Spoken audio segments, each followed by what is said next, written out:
My Lord, I was just going to take you to the Upper Tribunal decision, which is found in the core bundle behind tab 5. And I don't have to be very long with this, but just in terms of there are a couple of passages which I think is worth having a look at. The first is paragraph 57, which is on bundle page 77. And this paragraph follows from a citation of Courtaulds, so Mr. Justice Buckley. And you can just see the Upper Tribunal's comment there, which again is consistent with my case. The question of whether there is a notional reduction of capital is another way of asking whether the corpus of the capital making the distribution remains intact. So again, I just rely on that as essentially equating the two. And then... Sorry, you mean notional reduction of capital, you take as meaning mechanism? I do. And in particular, what that's doing is picking up on the wording used by Mr. Justice Buckley in Courtaulds when he's commenting on In re Duff at the end of that passage.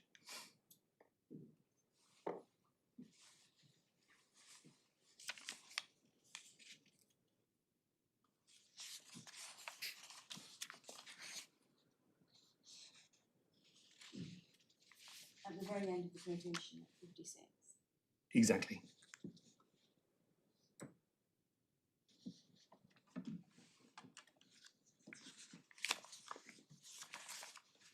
The next passage I just wanted to turn to briefly is paragraph 71 on page 82.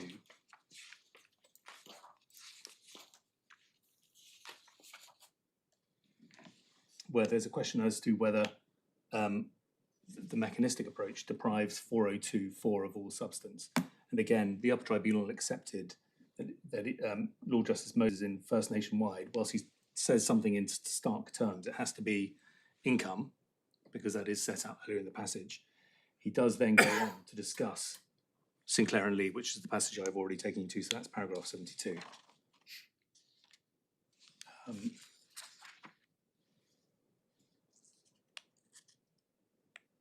And then again at 75. He's not doing that in the context of 4024, is he? He's not. No. He's more generally in the context of income versus capital. And Schedule D Case 5, I suppose is what you would say. Well, obviously, Schedule D Case 5 wasn't the precise provision in First Nationwide, because one was actually concerned with whether it was an overseas dividend. Yes. But the parties agreed that in order to be an overseas dividend, it had to be within Schedule D Case 5, I believe, was the point. Okay, that's a helpful link. I hadn't quite picked up yet. If I've mangled that, I'm sure Mr. Gavin will put me straight. So your understanding is the party, and I think I got the sense of this yesterday, that parties agreed that the right place to look was case law on Schedule D Case 5. In First Nationwide? Yeah. Yes.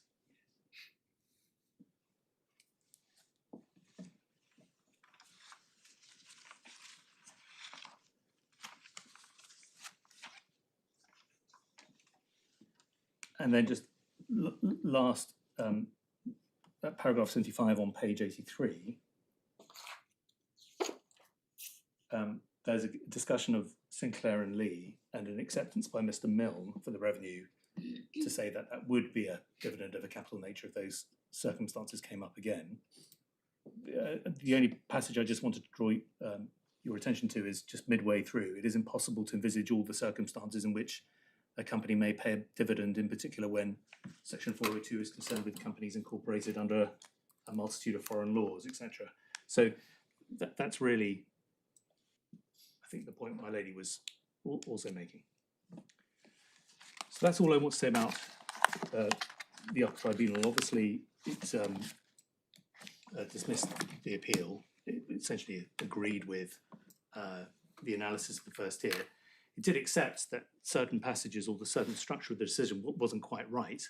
In particular, there's a discussion by the FTT in its decision, which essentially is addressing the question of capital in its discussion of dividends, for example. I'm not, the parties are agreed about that in the Upper Tribunal. Again, I'm not departing from that at all. I mean, that is what it is, but it doesn't, in my respectful submission, affect the decision in terms of its substance. I've also had an opportunity, with my Lord's encouragement, to see if I can respond to the note from Mr. Gammy, and I think I am able to do that. So on my reading of the note, there are only potentially 4 errors identified. There's a lot of comment, but if we just try and focus on what appear to be errors, the first is in relation to 203. That's page 6 of the note, so paragraph 203 of the FTT decision. So you see the quote on the left column. And the complaint here is to the extent that... Which paragraph are you on, sorry? So paragraph 203 of the FTT decision, page 6 of Mr. Gammy's note.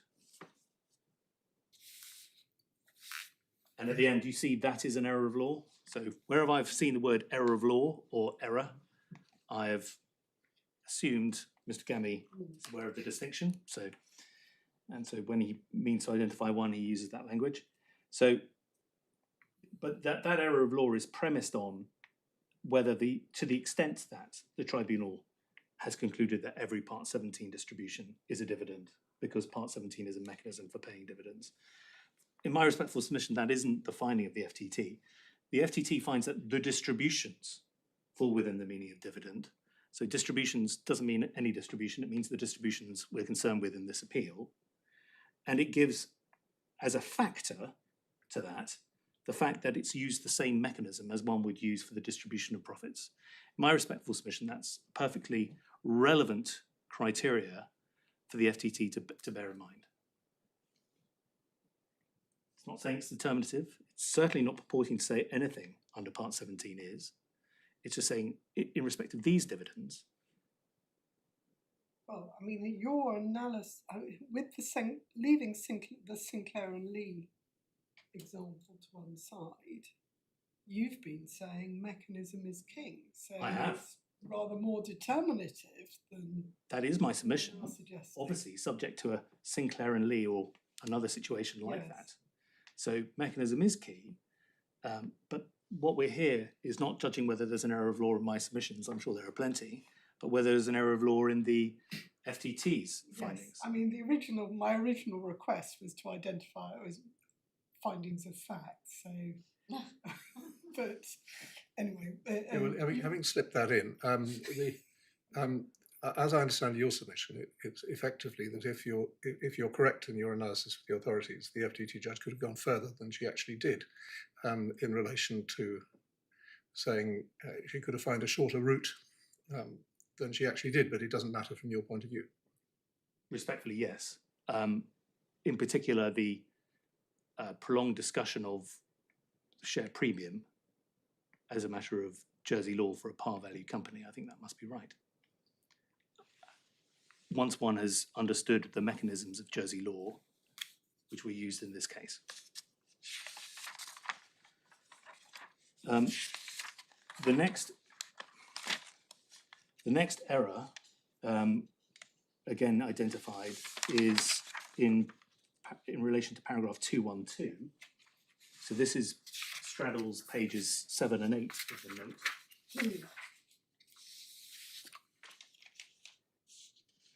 And this is a point I have already covered in my submission, so I don't tend to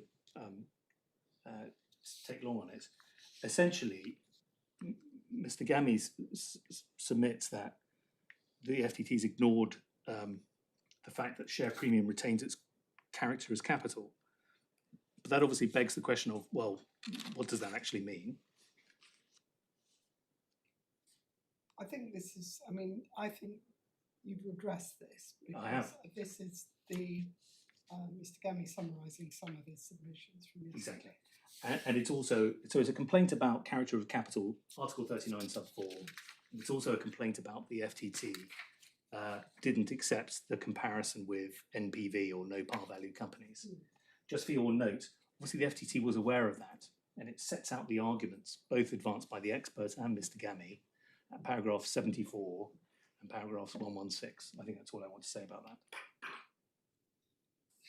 sorry, 74 and 116. of the FTT decision.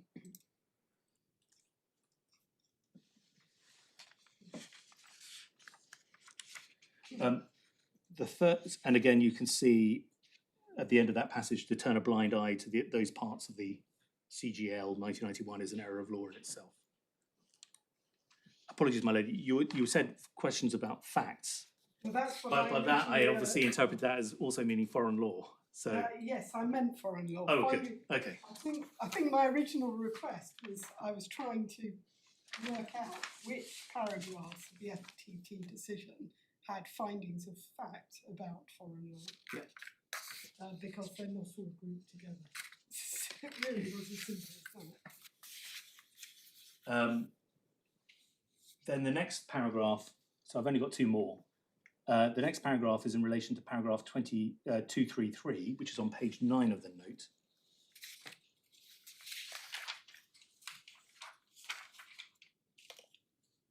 Where Mr. Gammy says, quite apart from the omissions, there are obvious errors in what the judge has said leading up to 233. For example, the judge does not accept the analysis that share premium has the essential character of capital. That's obviously a repetitive submission in relation to the point I've just covered. So it's repetitive of effectively 212. Just at the end of the paragraph, there's also a criticism made of what the FTT says about removing share premium from the bundle of rights held by shareholders. Yes. And if you were to take that passage on its own in isolation, I can see what Mr. Gammy is saying about that. I obviously don't accept it's going to be enough to disturb the decision. I must say I don't find I get very much from 233. I'm not quite sure what bundle. I know you referred to it yesterday as what possible findings of fact, but I don't really get much from it, I have to say. Or put it this way, it seems to be not a finding about the content of Jersey law, but the judge's application of. Yes, and there is certainly a grey area sometimes as to application of UK tax law concepts. Yeah.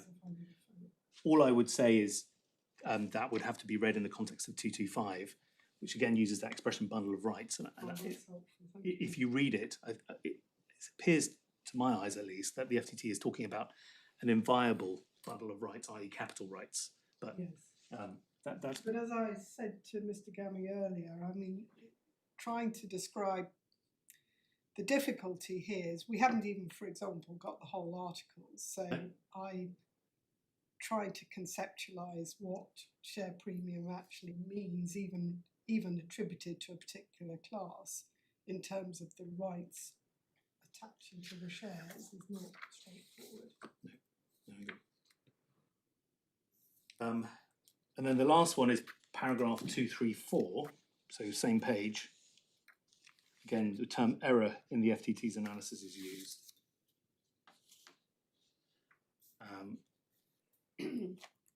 And the only point I would want to make in relation to this is that this isn't a pejorative comment, but when one looks at the Jersey law, capital accounts is a defined term at the beginning of the legislation. Just for your notes, that's on Authorities Bundle, page 280. But all that means is the share capital account, the share premium account, plus any capital redemption reserve. So the fact that it's all bundled under something called a capital account, that is, the analysis for UK tax law doesn't stop there. One has to then consider, well, how does that legislation treat a share premium account? So to that extent, you can't just rely, and I don't think Mr. Gammy does, to be fair, you can't just say, well, it's part of the capital accounts, therefore that's the end of my inquiry. Well, another way of putting that is that labelling, and certainly definitions, because that's a definition, can't be determined. No. You know, I mean, it might be, for all we know, Cayman Islands might say it has a concept of share premium, but that doesn't determine the treatment. Not at all. So I think that's, on my reading Mr. Gammy's note, the rest is just comment. Sometimes it's supportive, but most of the time it's... well, you're content to rest at that point. And if there's anything that Mr. Gammy wants to make of the note that you can fairly spring to your feet about, then you can have a chance to do that.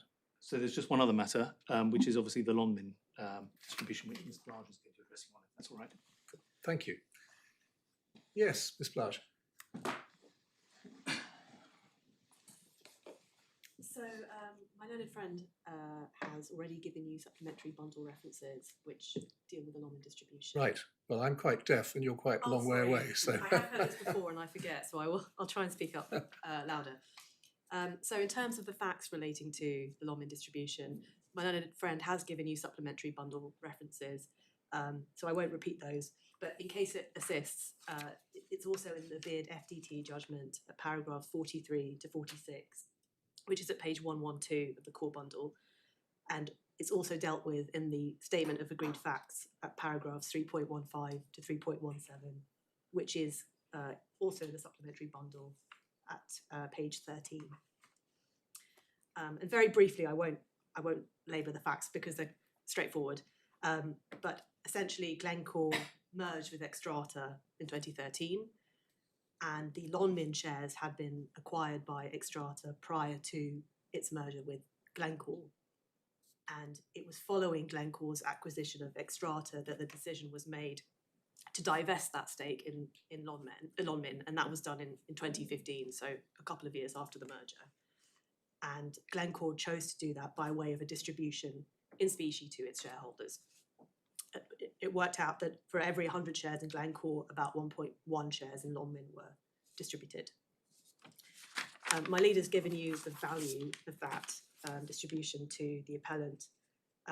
Just one point from my learned friend's note. I've tried to pick out what bits relate to the Lonmin distribution. The only critical one really is at page 7 in relation to paragraph 205 of the FTT judgment.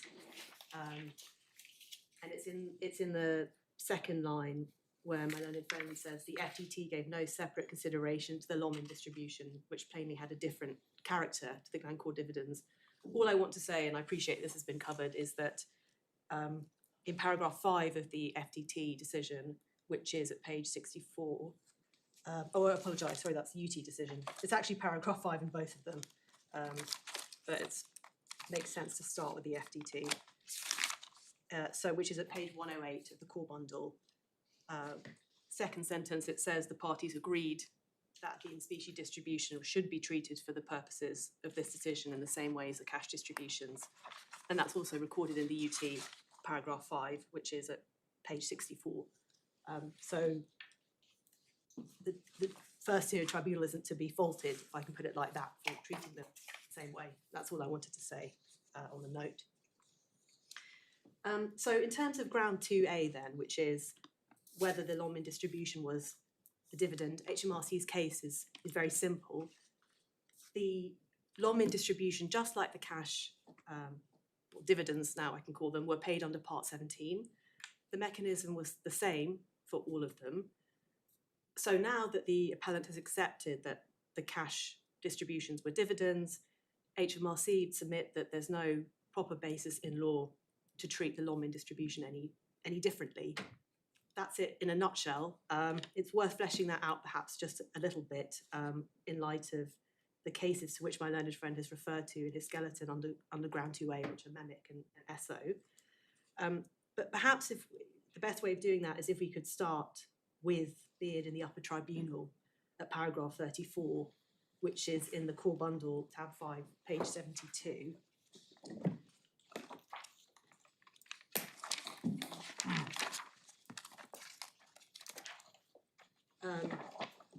And we have actually just discussed this, so I'll be very quick, but we can see at paragraph 34 we can see the Upper Tribunal quoting the FTT's approach to First Nation-wide UT into two questions. The first, look at the meaning of dividend as a matter of ordinary usage for English law, then look at Jersey law, and secondly, over the page, to decide whether the payment made under Jersey law fulfills that definition for English law purposes. And then what the Upper Tribunal in Beard goes on to say, paragraph 37, essentially, as has just been discussed, the FTT went further than it needed to by considering the second question. It could have just stopped at the first. And then it's at Beard, Upper Tribunal, paragraph 41 over the page, that we have the references to Esso and Mehmek put forward by my learned friend under this ground, for the point that in ordinary language, amongst business people, dividend means a payment out of a part of profits for a period in respect of a share in the company. That's the bit cited there under paragraph 41. So I understand, and I'll be corrected if I'm wrong, but I think the argument is that the Lonmin distribution doesn't fall within the ordinary meaning of a dividend. I think that's what's being said against us. But we can see the Upper Tribunal goes on at paragraph 42 to agree with what the Upper Tribunal in First Nationwide said about Esso and Mehmek. And it said those statements about what business people understand an ordinary dividend to be were apposite in the context in which they were made, but should not be treated as legislation. And if we could please pull up First Nationwide at paragraph 37. This is UT, is it? Yes, please. That's in the authorities bundle at tab 32, page 615.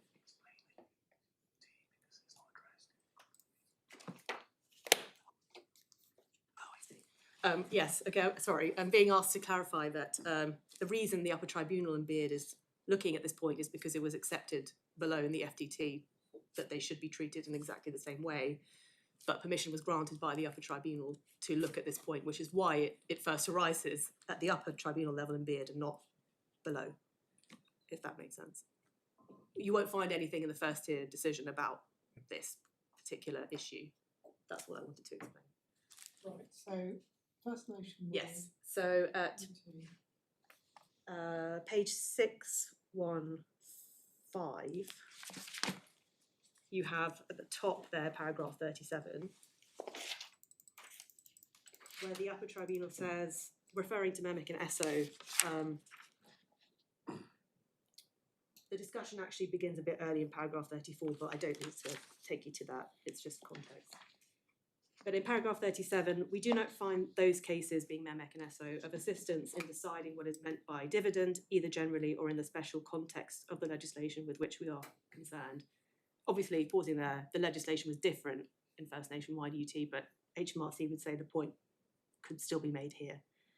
And then a little bit further down, about halfway through, it says, it can in any case sensibly be said that the profit, see Duff settlement, which accrues when a premium is paid on a subscription, is part of the profit for the accounting period during which the subscription is paid, and so on.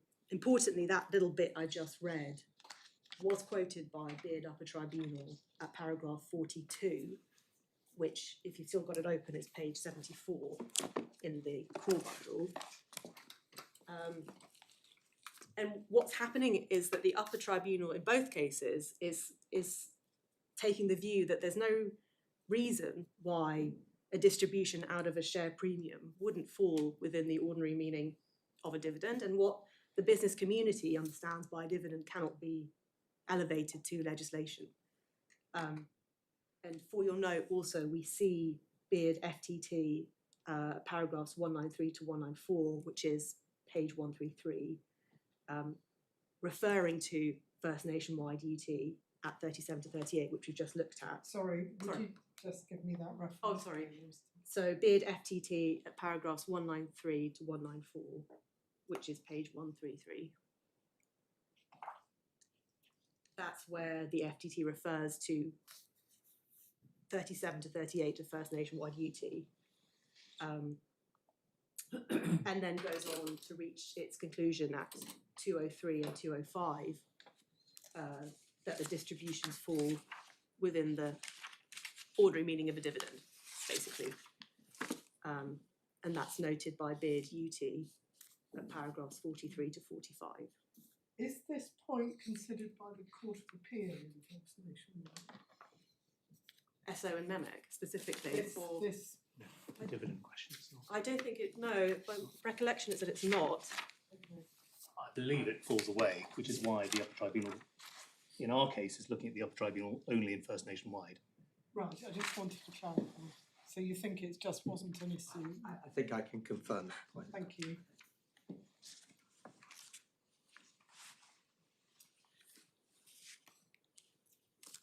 So just finishing off that ground really, the argument that the Lonmin distribution was of a wholly different character, that it was one-off, that it didn't represent a profit, those points might conceivably be relevant to the next ground, which is whether it was a dividend of a capital nature, but they cannot inform the first question, given it's clear and it's been accepted that the Lonmin distribution was paid using the same mechanism that the appellant has accepted as a dividend for the cash distributions.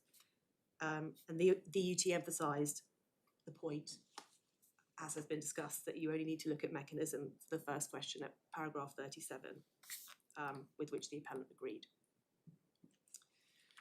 That's really all I have to say on ground 2A. Ground 2B, which is whether the Lonmin distribution was a dividend of capital nature, the real question here is why isn't the Lonmin distribution like what happened in Sinclair and Lee, for example? And the answer in HMRC's case is that the Lonmin distribution was just a straightforward example of a dividend in specie. And though in Sinclair and Lee, and I'll come in a moment to take you through that, though the transaction there was also a dividend in specie, the facts of that case meant it was appropriate to characterise it differently for trust law purposes. To flesh that out a little bit more, Sinclair and Lee is in the bundle at tab 27, and what happened was that ICI had agreed to transfer all its shares in Zeneca Limited to Zeneca Group, and in exchange Zeneca Group allotted fully paid up shares to the ICI shareholders. So they got an allotment of shares in satisfaction of an ICI dividend. And the court noted that after this demerger, the likely split of the market value of the shares would be 45% ICI and 55% Zeneca Group, which changed it from, it was about 33% ICI and 66% Zeneca Limited before. And the judge's reservation was that he should treat that as income because the mechanism was dividend. But that was directly opposite to one's instinctive reaction, was his quote. There's what he said. Because the Zeneca Group shares represented over half the value of the pre-existing ICI shares. And that's for your note at page 488. And as the judge put it at page 497, the dividend in specie there was essentially a company reconstruction with two capital assets in the trustee's hands replacing one existing capital asset. And it might be useful in terms of drawing out the differences between Sinclair and Lee in this case to go through the list of 8 factors that the judge did before he came to the conclusion that the dividend in specie there was held as capital by the trustees. And those factors are at page 496, tab 27, page 496.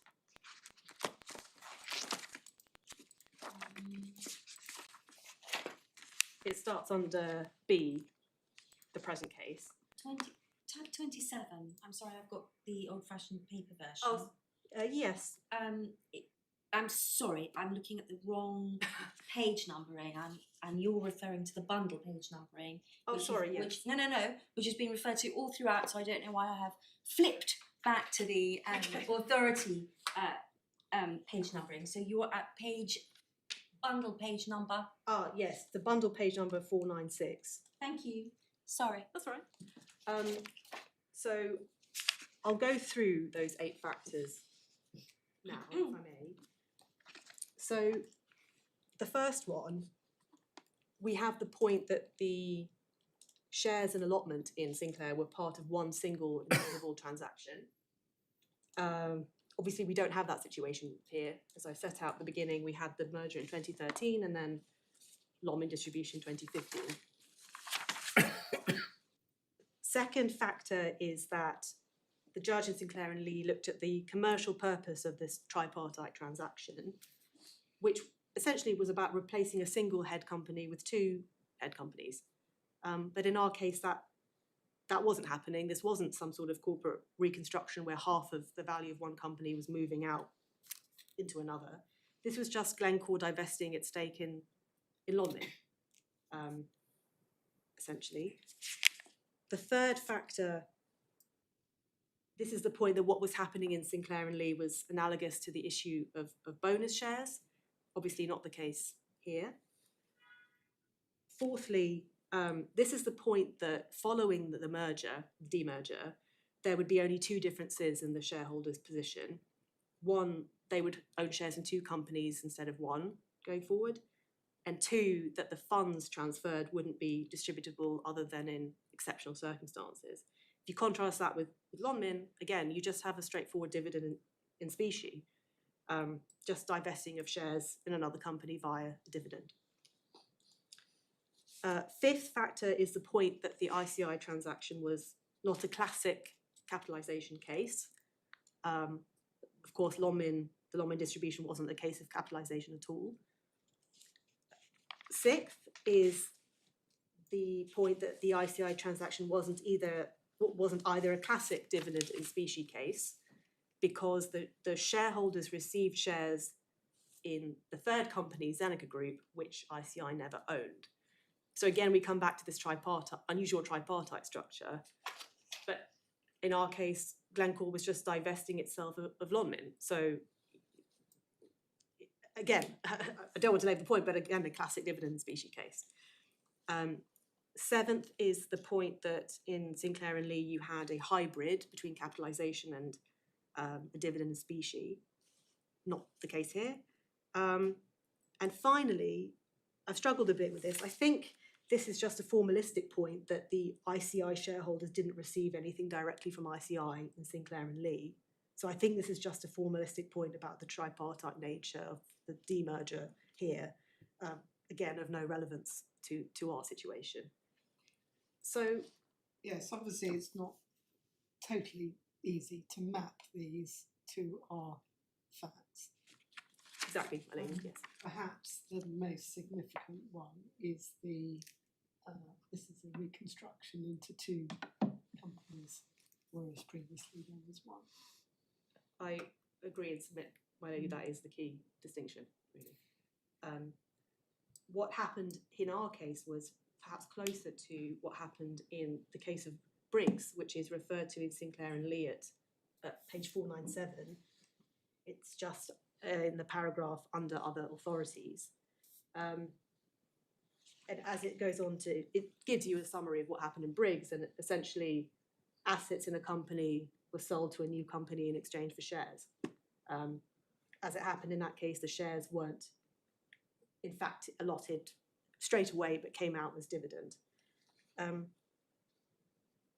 And for your note, also this case, Briggs, is also referred to in Ray and Lazard at page 572 of the authorities bundle, tab 24, page 72.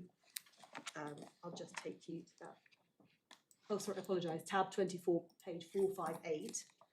I think I made the same mistake as my lady did earlier. 458. It's 458 of the authorities bundle, yes. Yeah, but page 572 of the actual case. The paragraph starts, thus it is not the source from which the assets are distributed, but the machinery employed in their distribution, which determines the question whether they are receiving capital or income. And then at the end of the paragraph, if, however, assets are distributed as shares in another company, that is merely a distribution of money's worth instead of money, and they simply represent a dividend. Then refers to Wilkinson and Briggs.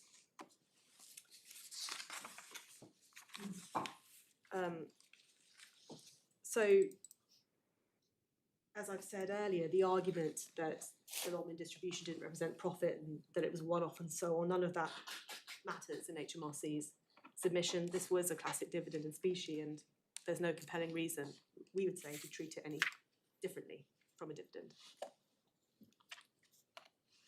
That's all I have to say. I'll hand back to my leader. Thank you very much. Thank you, Ms. Plage.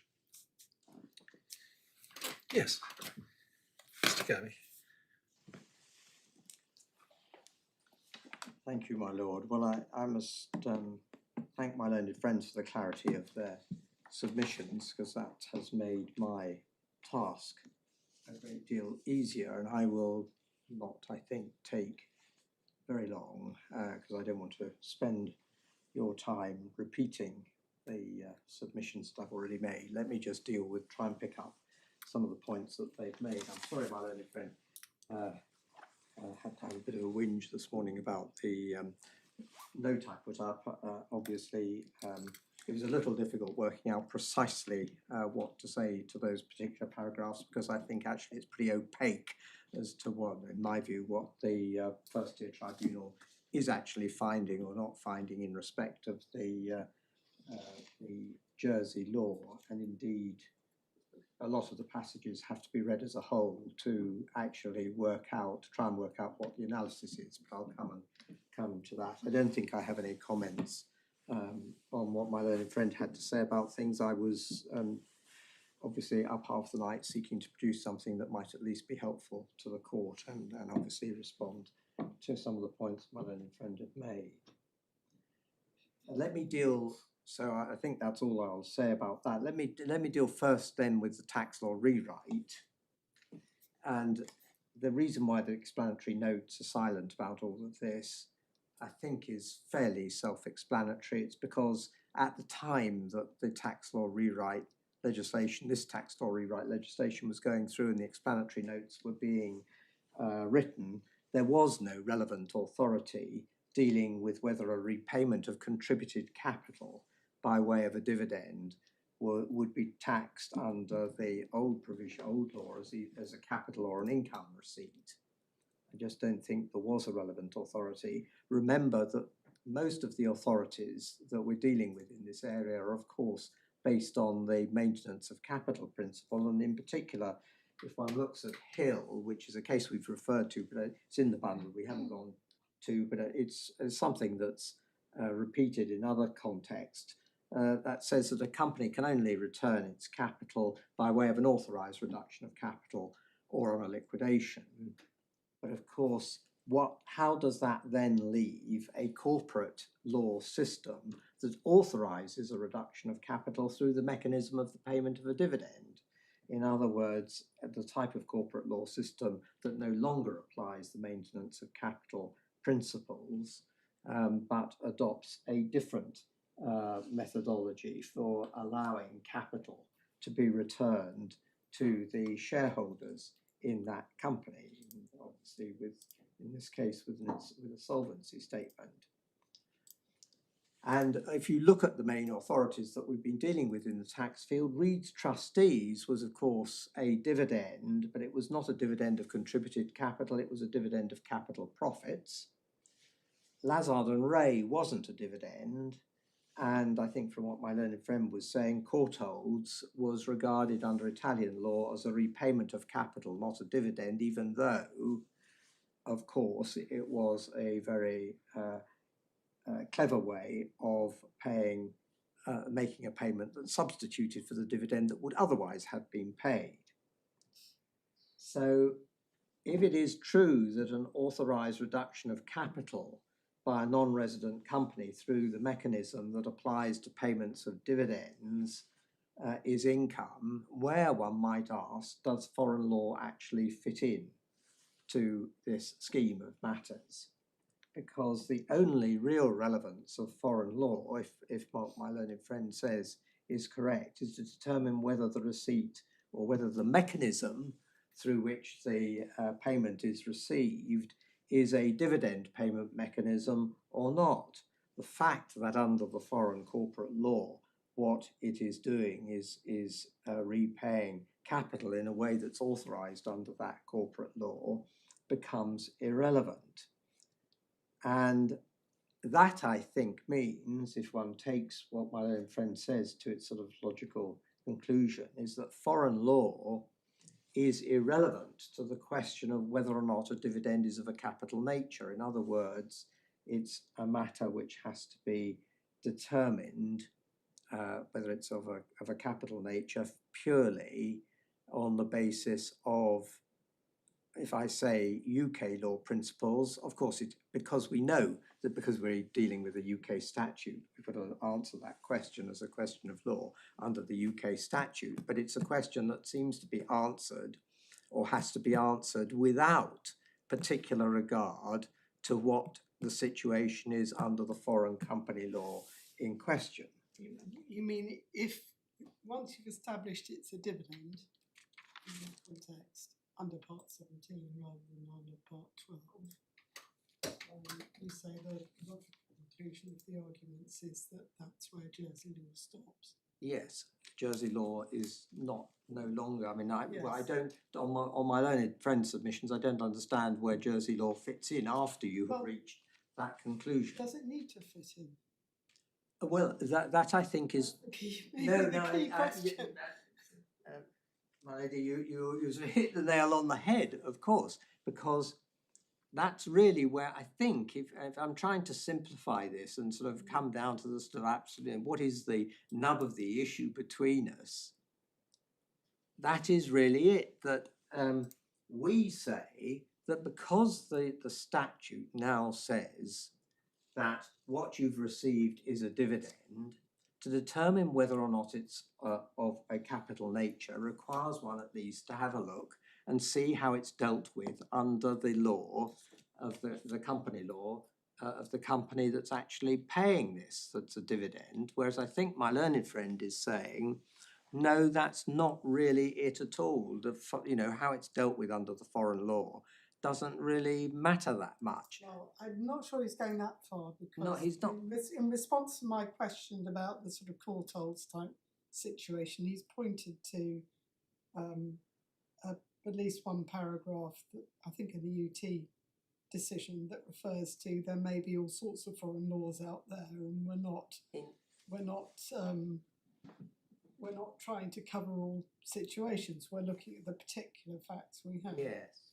But I think where, if I understand his submissions correctly, where I think he says court holds fits into the existing law is that you conclude in court hold that it's not a dividend under Italian law, and therefore you're never into section 402 because it's not, you don't have to ask yourself, is this capital or not? Well, let's say you might, as a miscellaneous income issue, you might have to ask yourself, is this of an income or capital nature? But he says, so far as section 402 is concerned, with which we're only dealing with here, court hold is rationalised under the new system of law by saying, well, that was found to be a repayment of capital, so it wasn't a dividend. So, there's no disturbance in the current law because it's being taxed, it's being dealt with in exactly the same way. Had in court holds the payment been found to have been a dividend, it would have been taxed as income, even though it came out of the share premium account, or it doesn't really matter where it came out of in court holds, because once it had been determined to be a repayment of capital, it wasn't within the scope of section 402. I think that's how he rationalises court holds, because if that's not the way in which he rationalises court holds, it can't possibly be correct that Sinclair and Lee is the sort of type of case which maintains the previous law as we have it now, because quite clearly what was going on in court holds was nothing approximating to anything that was going on in Sinclair and Lee. It was a straightforward method of repaying to shareholders what would otherwise have been paid as a dividend subject to Italian withholding tax in a form that was treated as a repayment of capital. Well, but maybe there is this analogy.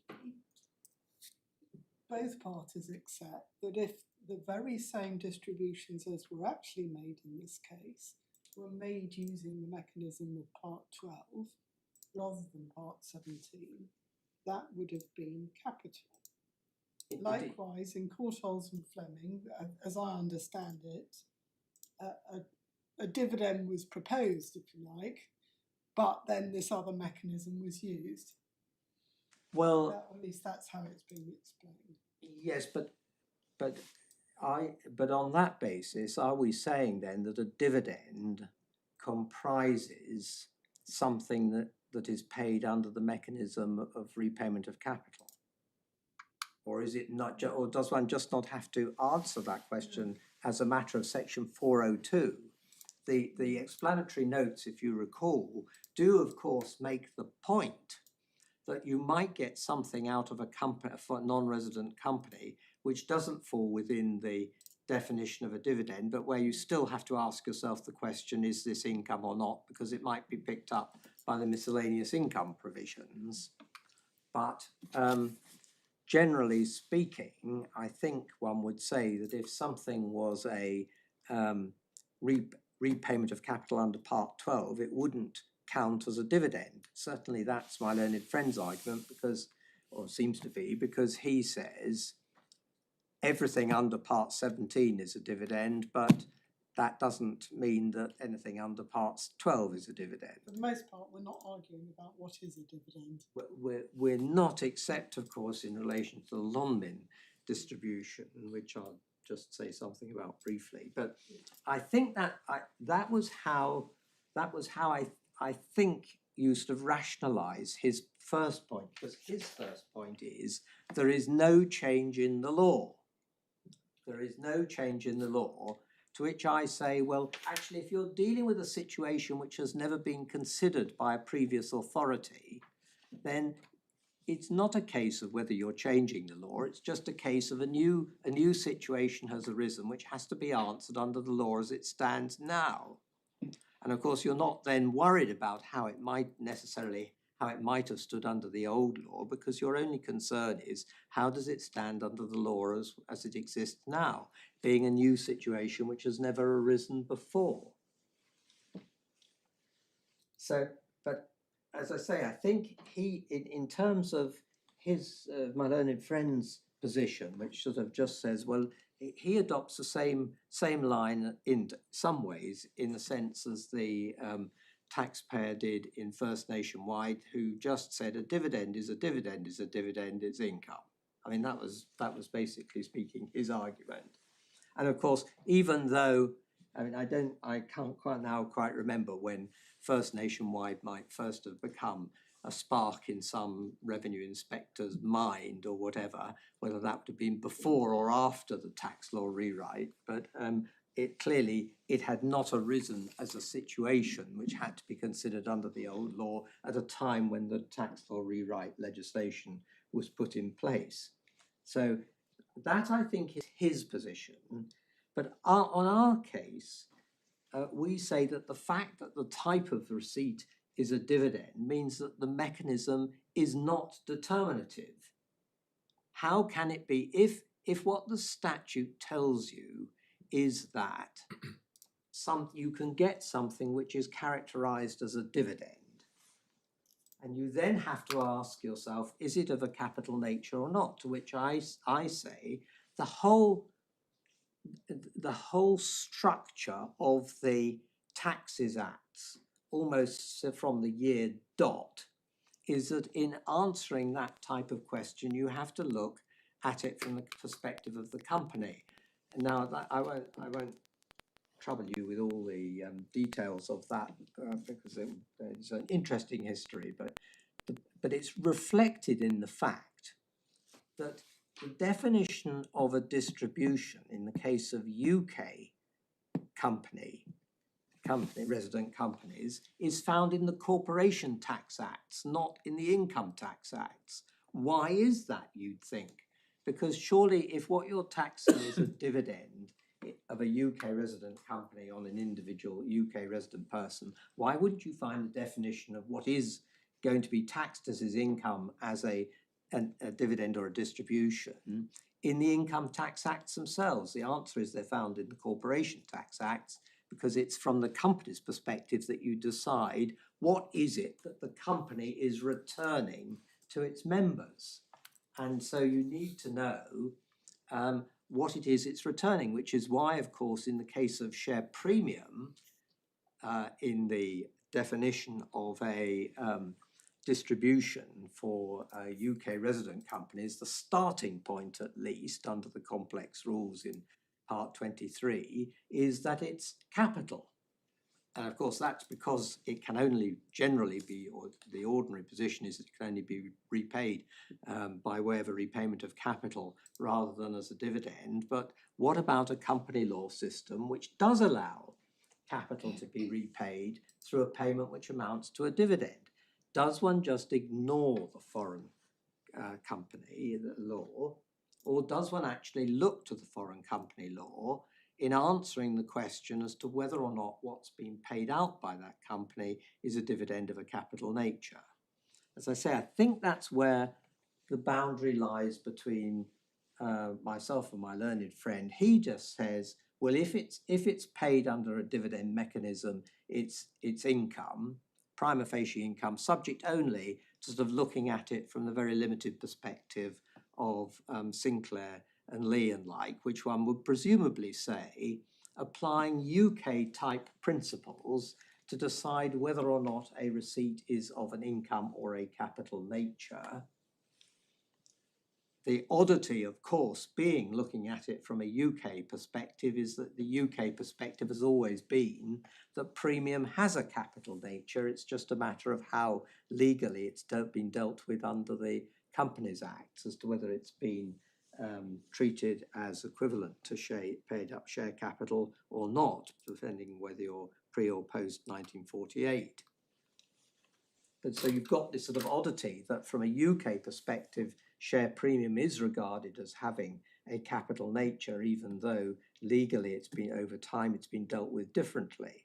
And of course, my learned friend made the point that, of course, share premium is of a chameleon character. And that's absolutely true because it can be dealt with in different ways. And that's why the difference lies in First Nationwide and in Glencore's case, because in First Nationwide, as I pointed out, the Cayman company law had been changed to mean that this was only profit, could only ever be returned by the dividend mechanism. It could never be returned as capital, as a repayment of capital, unless, of course, the company took steps to capitalize it by paying up bonus shares or something like that.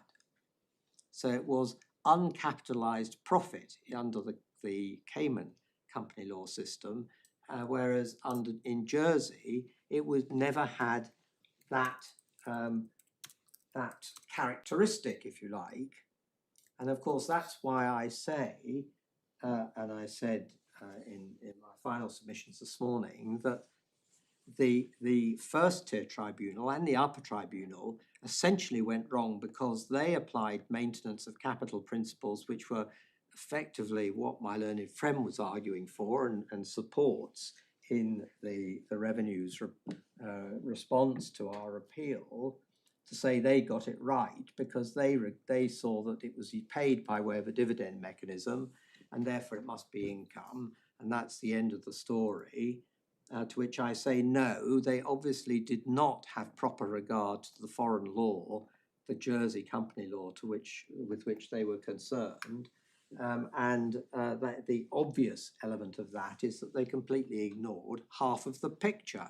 You can't answer a question about how something's dealt with under the particular corporate law unless you look at the full picture.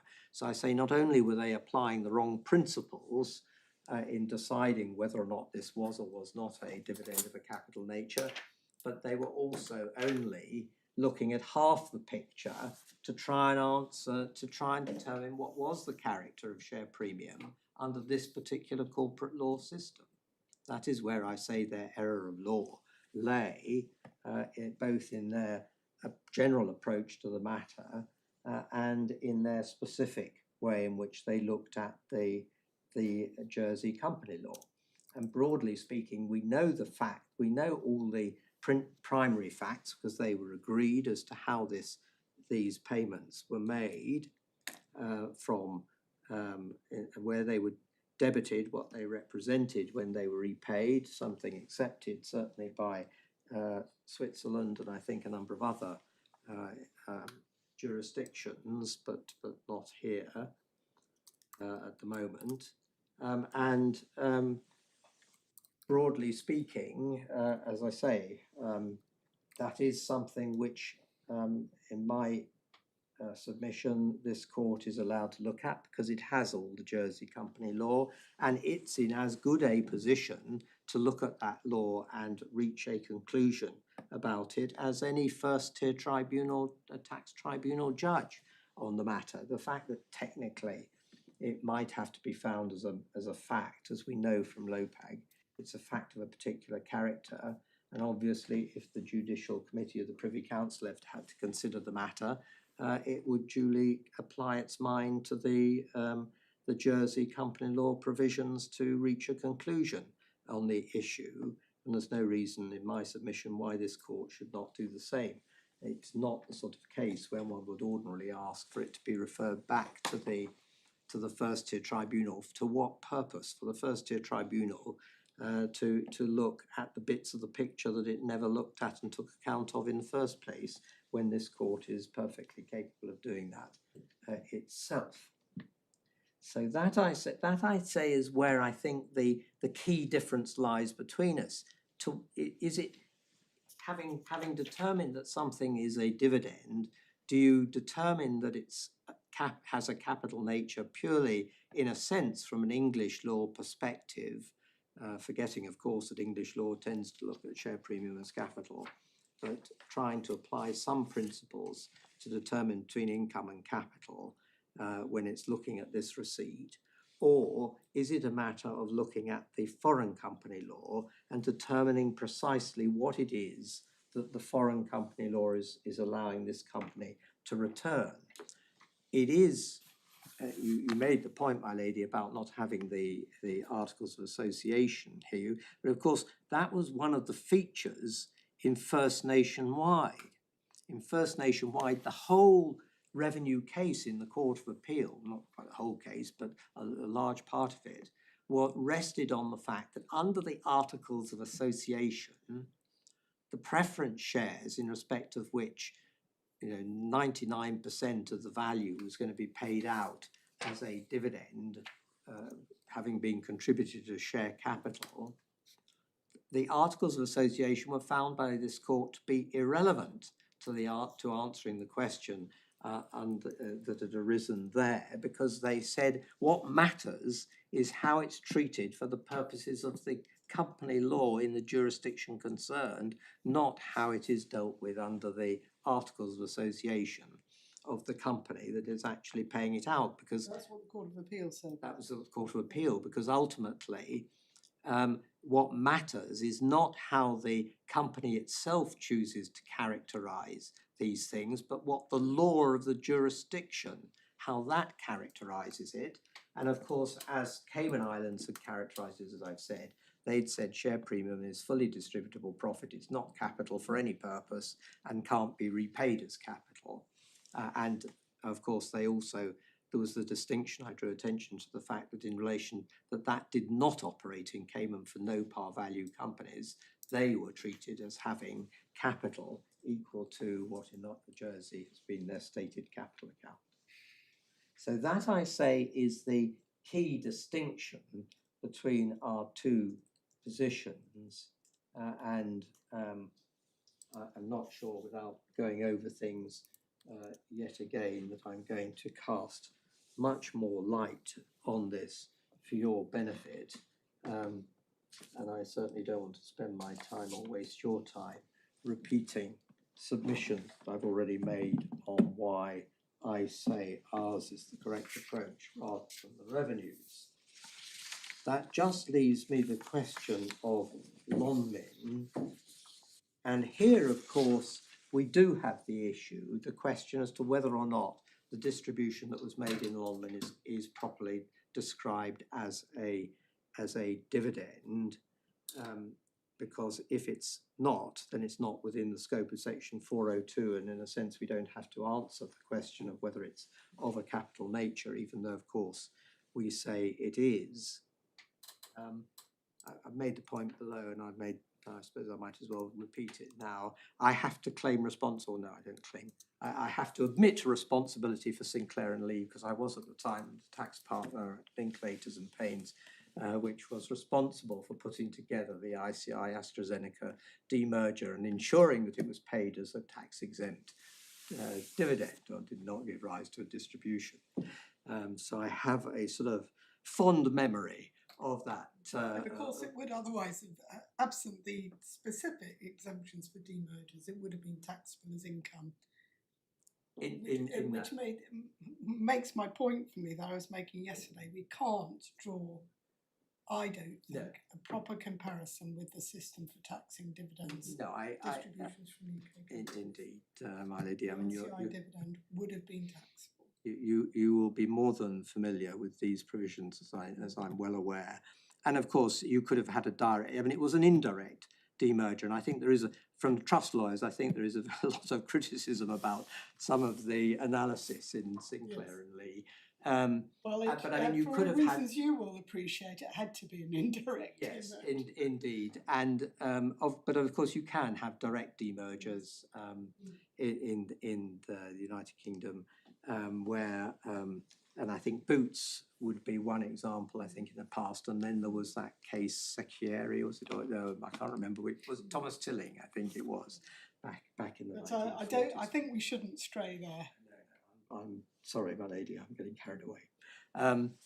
I think so one does have to consider this was something that was not paid it was not declared as a dividend. It was obviously paid under Part 17 or distributed under Part 17 of the Jersey Act, and this is, I think, where I really don't follow my learned friends. Part 17, as we've seen, covers every distribution, any distribution that you care to mention from a Jersey company to its members. So it's not limited to dividends. Obviously, dividends are a species of distribution which fall within the scope of Part 17. But I do disagree with my learned friend's submission when she says that because it's within Part 17, therefore it must be a dividend.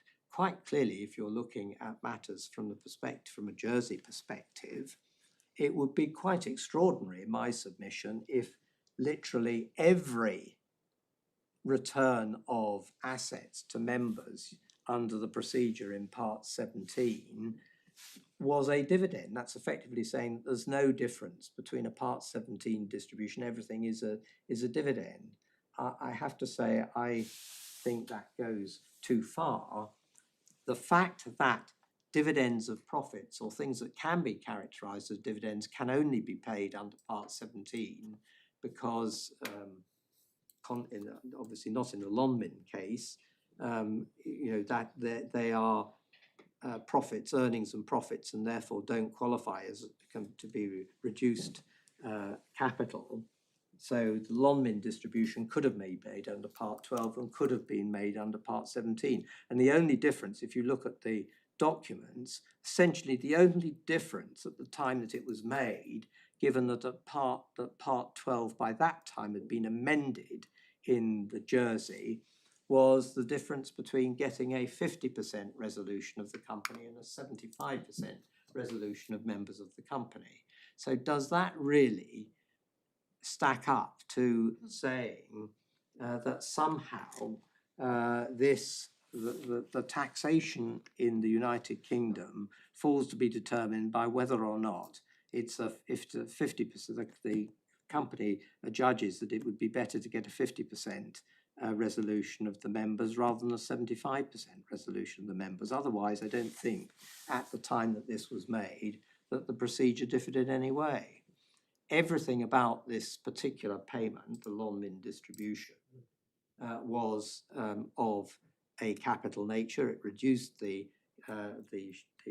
capital accounts of the company. It comprised assets that were non-core assets of the company that the company decided could be better managed if they were in the hands of its members, which does not in terms of rationale, does not necessarily differ significantly from a decision that actually a corporate entity which can be split in two can be better managed as two separate entities rather than one. Of course, we're talking about going to a disparate group of shareholders, but ultimately, where is the line if one's talking about Sinclair and Lee? Why does one say that it has to be as fundamental as that to qualify as something of a capital nature, whereas you can't actually recognise that a particular transaction which returns assets in the way that they were with the London distribution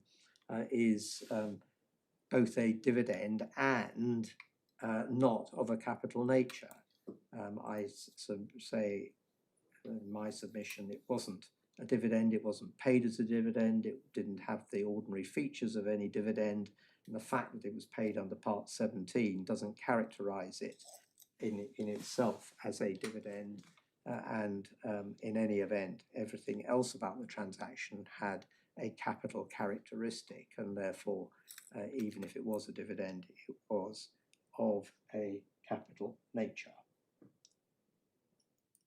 So, my Lord and my ladies, unless there's anything else I can help you with, I think I have.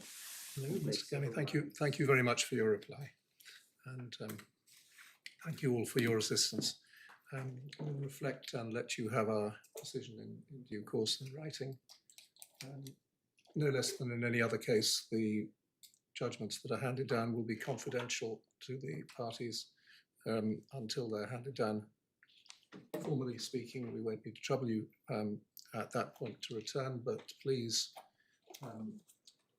help us with any editorial corrections and agree a draft order. If there's anything you're not able to agree, of course, we'll deal with that on the basis of short written submissions. Thank you all very much. All rise in favour.